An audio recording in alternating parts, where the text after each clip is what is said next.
Hello everyone. इस video में हम बात करेंगे why travel agency business fails.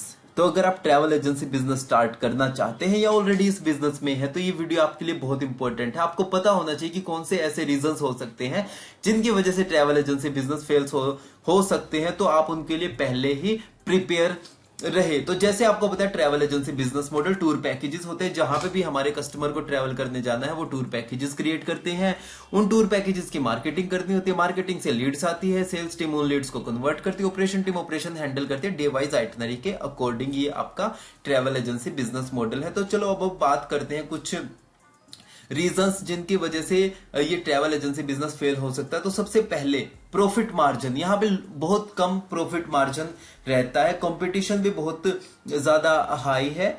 Low profit margin कैसे रहता है कि जैसे फॉर एग्जांपल आपने किसी को 1 लाख रुपए का टूर पैकेज सेल किया, तो उसमें सबसे पहले क्या होता है, ये सर्विस बेस्ड बिजनेस है। तो जहां जहां से आपने सर्विस ले रखी है, आपको होटल को पे करना होता है, आपको एक्टिविटी प्रोवाइडर को पे करना होता है, आपको जो स्टे होता है, होटल हो गया, ट्रांसपोर्ट हो गया, ट्रांसपोर्ट जहां से वो जाते हैं कार कैब्स टैक्सी से, उनको पे करना होता है। तो इस तरीके से क्या होता है कि ओवरऑल आपने पे कर दिया और उसमें आपका जो प्रॉफिट मार्जिन रहता है वो अप्रोक्स 10% के अराउंड आपका रहता है, जिसमें से उस 10% में आपको टीम की सैलरी हो गई, ऑफिस का रेंट हो गया, मार्केटिंग एक्सपेंस हो गए। तो इस वजह से क्या होता है कि प्रॉफिट मार्जिन कम होने की वजह से यहां पे ज्यादा टाइम तक फिर सरवाइव करना मुश्किल हो जाता है। फॉर एग्जांपल बहुत सारे जो लोग मनाली शिमला में डील करते हैं, तो उनमें क्या होता है कि शिमला मनाली का अगर मैं पैकेज की बात करूं तो वहां पे देखो 15,000 रुपए में ऑफ सीजन में वोल्वो 2 लोगों के लिए पूरा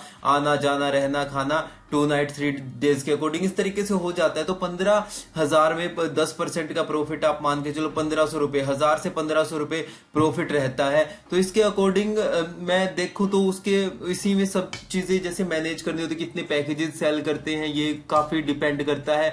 ओवरऑल मैं बात करूं तो यहाँ पे प्रॉफिट मार्जिन 10% रहता है, जिसकी वजह से यहाँ पे सारी चीजों को मैनेज करना, टीम की सैलरी, ऑफिस का रेंट, मार्केटिंग, तो ये थोड़ा सा मुश्किल हो जाता है। तो जो फर्स्ट पॉइंट मैंने एनालाइज किया वो है प्रॉफिट मार्जिन, जो आपको ध्यान में रखना है कि यहाँ पे इतना प्रॉफिट होता है और इसमें कैसे आपको सरवाइव करना है। दूसरा हो गया हाई कंपटीशन। आपने देखा होगा कि बहुत सारी ट्रैवल एजेंसीज ओपन होती जा रही है। वैसे कंपटीशन तो हर जगह है, हर कोई भी आप बिजनेस कर लो आपको कंपटीशन मिलेगा। इसी तरीके से यहाँ पे भी ट्रैवल बिजनेस में भी बहुत ज्यादा कंपटीशन। आपने देखा हो कि अगर आपने कोई भी कस्टमर कांटेक्ट करता है गूगल एड से, उन्होंने कांटेक्ट किया या रेफरेंस या किसी तरीके से, तो वहां पे क्या होता है कि जो 3-4 एजेंटों से अगर उसने कॉल किया तो उसने अगर बोल दिया कि वहां पे मुझे ये सेम चीज इतने का मिल रहा है, तो सिर्फ 200, 400, 500, 1,000 रुपए के प्रॉफिट मार्जिन में भी लोग सेल करने की सोचते हैं।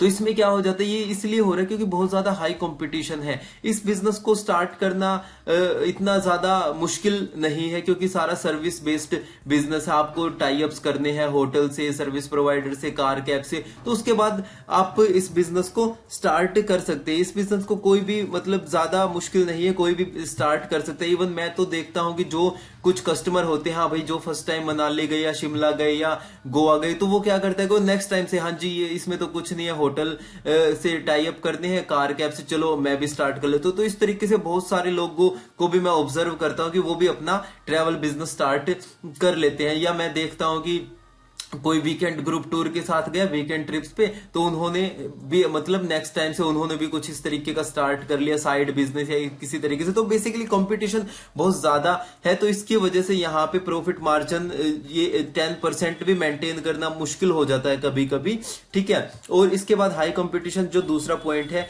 इसके बाद आ जाता है रेगुलर क्वालिटी लीड्स ना मिल पाना। अब कोई भी जो नया स्टार्टअप है वो सबसे पहले क्या होता है, पैकेजेस बना लिए, सेल्स टीम चलो ठीक है वो चाहे खुद से कन्वर्ट कर रहा है, बात कर रहा है, या उसकी 4-5-10 लोगों की टीम है, ऑपरेशन टीम भी उसने सब कुछ अच्छे से मैनेज कर लिया, पर मार्केटिंग के लिए उसको इतनी ज्यादा नॉलेज नहीं होती कि किस तरीके से रेगुलर क्वालिटी लीड्स लेके आनी है। तो स्टार्टिंग में वो क्या करता है, किसी बड़े ट्रैवल पोर्टल से लीड को परचेज कर लेता है, पैकेजेस परचेज कर लेता है। उसमें क्या होता है कि वो जो बड़ी कंपनीज है वो सेम लीड को 4-5 एजेंट में शेयर कर देती है। पहले ऑलरेडी कंपटीशन है, अब उनमें भी कंपटीशन करवा दिया, और उसके बाद क्या होता है, उस लीड को कन्वर्ट करना सबसे पहले तो बहुत मुश्किल हो जाता है। अगर कन्वर्ट हो भी जाती है तो बहुत कम मार्जिन पे कन्वर्ट होती है। जितने की कॉस्ट में वो लीड ली थी, जो मंथली उनका पैकेज था, तो उसको भी कवर करना उनके लिए मुश्किल हो जाता है इस सिचुएशन में। और उसके बाद फिर बाकी चीजों पे आते हैं, गूगल एड रन करना, तो वहां से उनको थोड़ी सी क्वालिटी लीड्स जैसे मिलनी शुरू होती है, या उसके बाद धीरे धीरे जब वो काम शुरू कर दे, रेफरेंस मार्केटिंग से आते, सोशल मीडिया पे स्पेंड करते, वेबसाइट पे, एसईओ पे, तो इस तरीके से उनको धीरे धीरे फिर समझ में आता है कि किस तरीके से हमें क्वालिटी लीड्स मिलती है। पर स्टार्टिंग में रेगुलर क्वालिटी लीड्स मिलना बहुत मुश्किल हो जाता है, और इसके बाद भी रेगुलर मिलती रही, इसका भी ज्यादा वो नहीं रहती कि रेगुलर आपको कैसे मिलेगी, कि आपकी टीम कितनी है, टीम भी अगर आपका बिजनेस ग्रो हो रहा है, टीम को भी आप ग्रो करोगे, तो रेगुलरली सबके लिए लीड्स मैनेज करना थोड़ा सा मुश्किल हो जाता है, और वो भी क्वालिटी की लीड्स। तो सबसे इंपॉर्टेंट एक मैं जो फैक्टर रहता है तो ये रहता है कि रेगुलरली क्वालिटी लीड्स ना मिल पाना। मेरी बहुत से ट्रैवल एजेंट से कि सर हमारी 5 लोगों की टीम है, खाली बैठी रहती है, ठीक है, उसमें से 5 लीड फॉर एग्जांपल एक दिन में आई, तो सबने अगर एक एक लीड पे काम किया तो ये तो 20 मिनट का भी काम नहीं है, तो बाकी टाइम क्या करे, तो इसका कोई सोल्यूशन बताओ किस तरीके से हम ज्यादा से ज्यादा लीड्स पे काम कर सकते हैं। फॉर एग्जांपल अगर आपकी 5 लोगों की सेल्स की टीम है, अगर एक बंदा डेली 10 लीड पे भी काम करे, तो 10 लीड पे भी काम करे डेली की, आपको 50 लीड्स चाहिए। 50 लीड क्वालिटी की जनरेट करने के लिए आपको फिर उसी अकॉर्डिंग स्ट्रेटेजीज अपनानी पड़ेगी कि कहां पे आपको जो अपनी मनी है वो इन्वेस्ट करनी है, कहां से लीड्स जनरेट करनी है। तो ये थर्ड जो फैक्टर हो जाता है जो मैंने ऑब्जर्व किया कि रेगुलर क्वालिटी लीड्स को लेके आना, ये थोड़ा सा टफ सिचुएशन हो जाती है स्टार्टअप्स के लिए, ट्रैवल एजेंसीज के लिए रेगुलरली। फोर्थ पॉइंट की बात करते हैं, ऑफ सीजन। यहां पे देखो एक ट्रैवल इंडस्ट्री में किस तरीके से रहता है, किसी भी डेस्टिनेशन का एक पीक सीजन होता है, एक ऑफ सीजन होता है, और एक नॉर्मल सीजन रहता है। तो जो ऑफ सीजन होता है, फॉर एग्जांपल अगर हिमाचल की ही बात करूं, हिमाचल में फॉर एग्जांपल हो गया मॉनसून में कोई नहीं जाता, गर्मियों में ज्यादा पीक सीजन हो जाता है, उसके बाद फिर नॉर्मल रहता है, फिर क्रिसमस न्यू ईयर के टाइम पे फिर पीक सीजन हो जाता है। तो ऑफ सीजन में क्या होता है कि टीम की सैलरी, ऑफिस का रेंट, मार्केटिंग, तो ये सारी चीजों को मैनेज करना, और फिर उसके बाद तो ये काफी मुश्किल हो जाता है। इसी तरीके से सभी डेस्टिनेशन का सीन रहता है कि लाइक ऑफ सीजन आता है, पीक सीजन, फिर नॉर्मल सीजन। तो ऑफ सीजन में थोड़ा सा मुश्किल हो जाता है उनको सरवाइव करना, टीम की सैलरी देना। और बहुत सारी डेस्टिनेशन है जिनका 6 महीने के लिए ओपन रहती है, 6 महीने के लिए बंद रहती है। फॉर एग्जांपल 4 धाम की बात करो, लद्दाख टूर पैकेजेस की बात करो, इस तरीके के बहुत सारे ट्रैक्स बंद हो जाते हैं। तो बहुत सारी ऐसी लोकेशंस है जिनमें ऑफ सीजन हो जाता है, 6 महीने के लिए टोटली वो बंद हो जाती है। तो इस टाइम पे फिर उन एजेंसीज को थोड़ा सा सरवाइव करना मुश्किल हो जाता है। तो ये था फोर्थ पॉइंट जो मैंने नोटिस किया।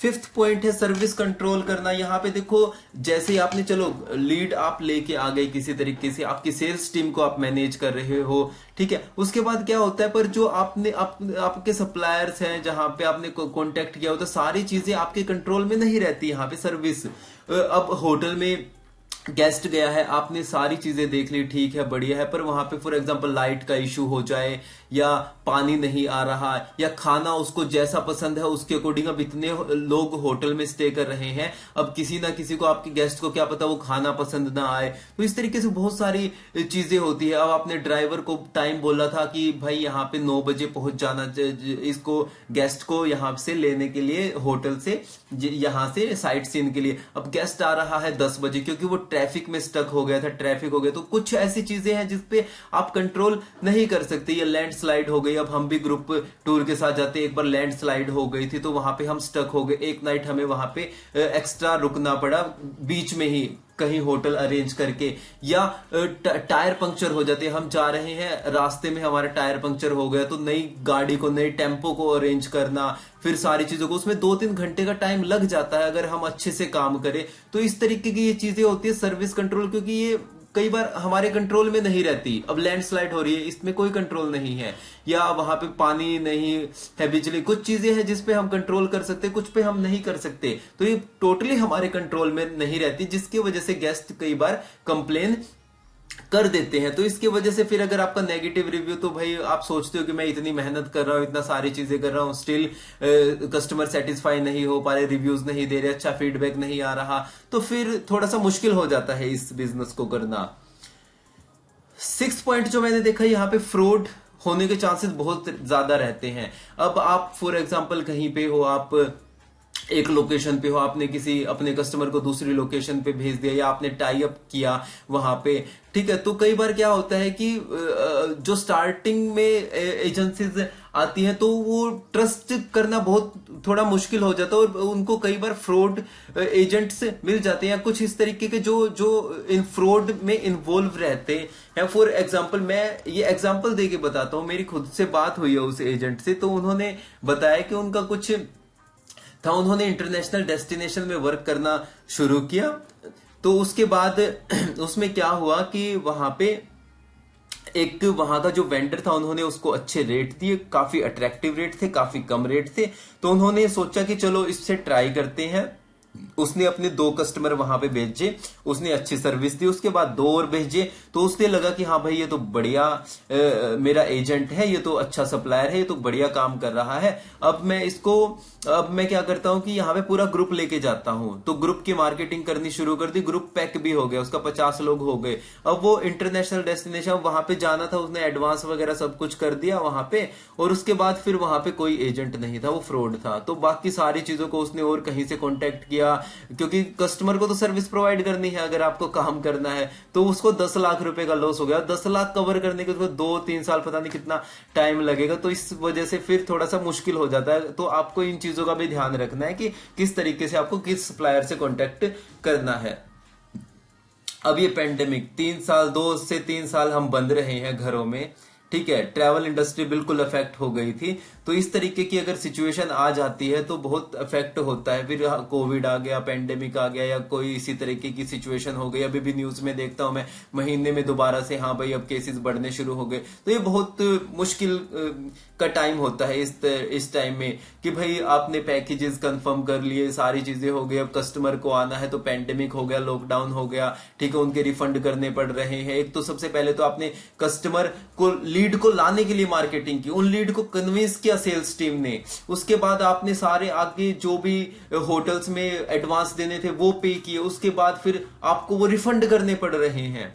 तो ये थोड़ा सा मुश्किल हो जाता है हर बिजनेस के लिए। तो इस तरीके की अगर सिचुएशन आती है तो यहाँ पे फिर सरवाइव करना थोड़ा सा मुश्किल हो जाता है। मैं देख रहा था कि बहुत सारी ट्रैवल एजेंसीज फिर बंद हुई, उन्होंने अपने बिजनेस को स्विच किया, बहुत ने फिर दोबारा से रीस्टार्ट किया। तो इस तरीके की सिचुएशन अगर आ जाती है, इन फ्यूचर भी आ सकती है, हम कोई गारंटी नहीं ले सकते इस चीज की कि आने वाले टाइम में कोई कोविड नहीं आएगा या कोई पेंडेमिक वगैरह इस तरीके की सिचुएशन नहीं आएगी। तो इन चीजों के लिए प्रिपेयर ही रहना पड़ेगा हमें। पर ये चीज और है कि अगर जब पेंडेमिक में जो लोग घरों में रहे थे, उसके बाद ओवर टूरिज्म भी हो जाता है, लोगों को होटल्स नहीं मिलते, इतना ज्यादा क्राउड हो जाता है, लोग अपनी गाड़ियों में, बसों में सोते हैं। अगर जो भी आपने देखा हो, मनाली कितना पैक हो गया था, ओवर टूरिज्म। मैं खुद गया था, माल रोड पे चलने तक की जगह नहीं थी, वहां पे गाड़ियों से उतर उतर के लोग सोलांग वैली जा रहे थे। या इसी तरीके से नैनीताल की तरफ आप जाओ तो बहुत ज्यादा ओवर टूरिज्म हो जाता है। तो ऐसी बात नहीं है, ये ट्रैवल इंडस्ट्री बहुत सदाबहार इंडस्ट्री है। लोगों को ट्रैवल करना है, बाहर जाना है, दुनिया को देखना है, तो ये तो सदाबहार इंडस्ट्री है। तो ये चीजें हैं कि आपको क्या क्या चीजें हैं जो आपको फेस करनी पड़ती है। तो उसके लिए मैं ये वीडियो क्रिएट कर रहा हूं कि ये चीजें आएंगी, तो इनके लिए या तो प्रिपेयर रहो या फिर आपका बिजनेस ज्यादा टाइम तक नहीं रह पाएगा। तो आपको इनके लिए प्रिपेयर ही रहना पड़ेगा। इसी तरीके से स्ट्राइक्स के सीन भी आपने सुने हो कि भाई मतलब आपने कस्टमर को भेजा हिमाचल, अब पता चला कि भाई दिल्ली में स्ट्राइक हो रखी है, या उस रोड पे जिस पे जाना है उस पे स्ट्राइक हो रखी है, रोड ब्लॉक हो रखे हैं। तो इस तरीके की सिचुएशन हो जाती है, तो थोड़ा सा मुश्किल हो जाता है। फिर अगर बार बार अगर आप ये चीजें फेस कर रहे हैं तो आपको लगता है कि नहीं यार, बिजनेस को स्विच करते हैं, इसमें मजा नहीं आ रहा। तो ये इस तरीके की चीजें भी हो रही हैं। उसके बाद सबसे पहले आपको टीम को लेके आना कि भाई हाँ, टीम मेरे साथ काम करेगी, उनको सारी चीजें सिखाते हो, फ्रेशर्स को हायर करते हो, सब कुछ उसे बताते हो। फिर उसके बाद आपको पता चलता है कि अरे वो तो कंपनी छोड़ के चले गए और अपना स्टार्टअप कर लिया। मैं खुद देखता हूँ कि लाइक कुछ इस तरीके की कंपनीज होती है कि भाई हाँ उसने इस तरीके के इन टूर पैकेजेस में डील करनी थी, सारे वेंडर्स का पता चल गया, सब कैसे बिजनेस वर्क करता है, उसके बाद से नेक्स्ट टाइम से अपना बिजनेस शुरू कर लिया। तो इस तरीके से फिर बहुत लगता है कि हाँ भाई चलो इस तरीके से फिर आपको थोड़ा सा ना पहले ही प्रिपेयर होना पड़ेगा कि हाँ इस तरीके की सिचुएशन भी हो सकती है।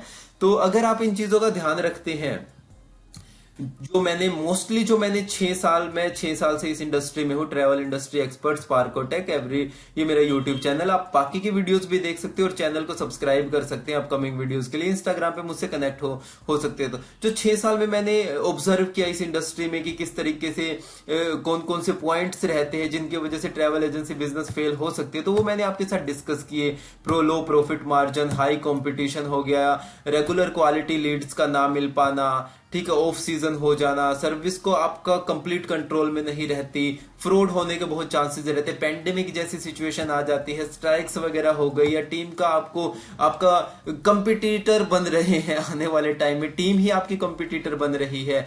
क्योंकि इस बिजनेस को थोड़ा सा इजी है, अगर एक बार समझ में आ गया तो ज्यादा मुश्किल नहीं है इन चीजों को करना। तो ये कुछ मैंने पॉइंट्स डिस्कस किए, आप अपने माइंड में ये चीजें रखना कि ये चीजें हो सकती है। क्योंकि स्टार्टिंग में सिर्फ हम अच्छी चीजें देख के चलते हैं, अरे ट्रैवल बिजनेस करेंगे, अरे ट्रैवल करने को मिलेगा, अरे इस लोकेशन पे जाएंगे, उस लोकेशन पे जाएंगे, और एक्चुअली में जब आप करते हो तो आपको पता चलता है कि किस तरीके की यहाँ पे सिचुएशन आपके हैंडल करनी पड़ती है और क्या क्या चीजें इस तरीके से सिचुएशन आती है और कैसे आपको हैंडल करना है। अगर आप स्टार्टिंग में प्रिपेयर है तो भाई इससे बढ़िया कोई बिजनेस नहीं है। पूरी मतलब आप अपनी वेबसाइट क्रिएट करो, पूरी ऐप क्रिएट करो, वन स्टॉप ट्रैवल सॉल्यूशन बनाओ कि हाँ भाई ये मेरी ऐप है, आओ यहाँ पे, आपको कहीं पे भी एक्सप्लोर करना है आप एक्सप्लोर करने जाओ। आप ट्रैवल मेमोरीज क्रिएट कर रहे हो अपने यूजर्स के लिए, कितनी जबरदस्त बात है ये अगर आप इस बिजनेस में आ जाते हो और कर लेते हो। तो अगर आपको कोई भी प्रॉब्लम आ रही है इस बिजनेस को करने में तो आप मुझसे कांटेक्ट कर सकते हैं। तो इस वीडियो के लिए इतना ही, चैनल को सब्सक्राइब करना। अपकमिंग वीडियोस के लिए मिलते हैं नेक्स्ट वीडियोस में। Bye, have a nice day.